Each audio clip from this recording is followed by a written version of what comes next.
I am one of the persons who voted in, like you, those people who sit there. And I voted them in to do justice for us. They listened to us, was my view and my thought. But with the recent decision by parliamentarians and for it to go as far as gazetting, it means that they haven't heard us.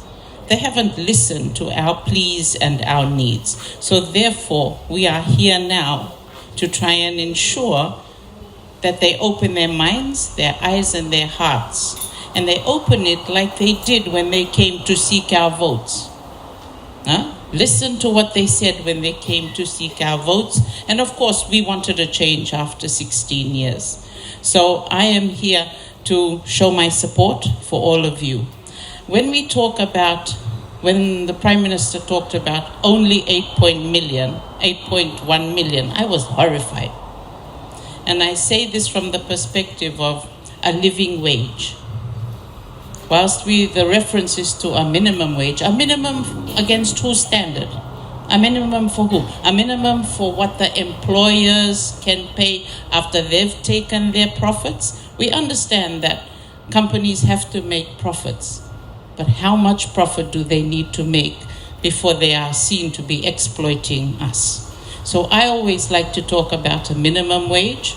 And I think minimum wages can be set for different, living wages can be set for the different sectors, taking into consideration employers, employees, and that.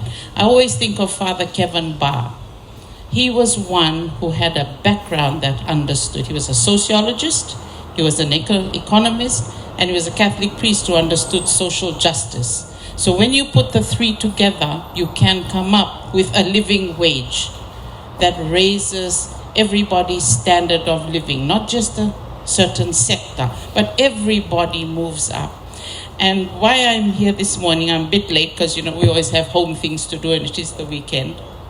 I'm no longer with USB, so I speak as a president of an OPD, an organization for people with disabilities, which is Counterstroke Fiji. And right now, they're calling for budget submissions and having discussions with us. And only 8.1 million, but for 22 OPDs, the budget is $300,000. $300,000 for 22 OPDs. Now you tell us, okay, what can we do? How can we make an impact with that? It's very difficult. So if you divide 22 into 300,000, how much do you get? 15,000 each, if that?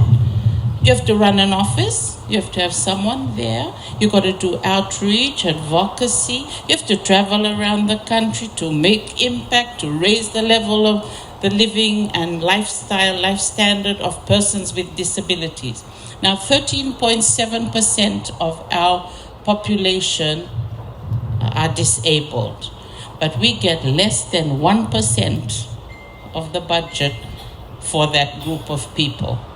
Now, that is based on mainly physical disabilities, but there's a lot of psychosocial that is not really caught in the research which they're working on. So I'm very, very concerned that a group of people who said, I'm standing up to serve you.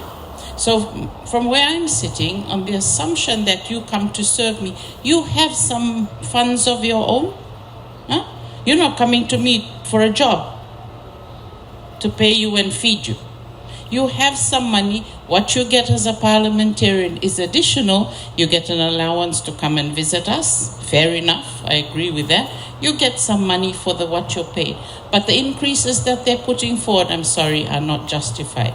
So based on what I have said about a living wage as opposed to minimum, I prefer the term living, and helping those with disabilities and raising the standard of living and the quality of life of all of us.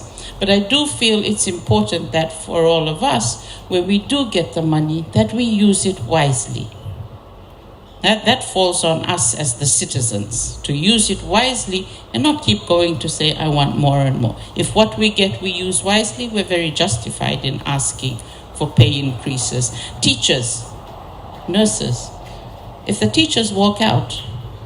Look at the impact on our children, on our families, women especially. Who's going to look after the children? There's nobody at home. The woman is working. The man is working. Are their family members? So it's all about fairness, justice for us as citizens. So I'm totally in agreement with that gazette being voted on. And we hold to account those ones we voted in to honor us, respect us, and withdraw that pay increase. So thank you for the time.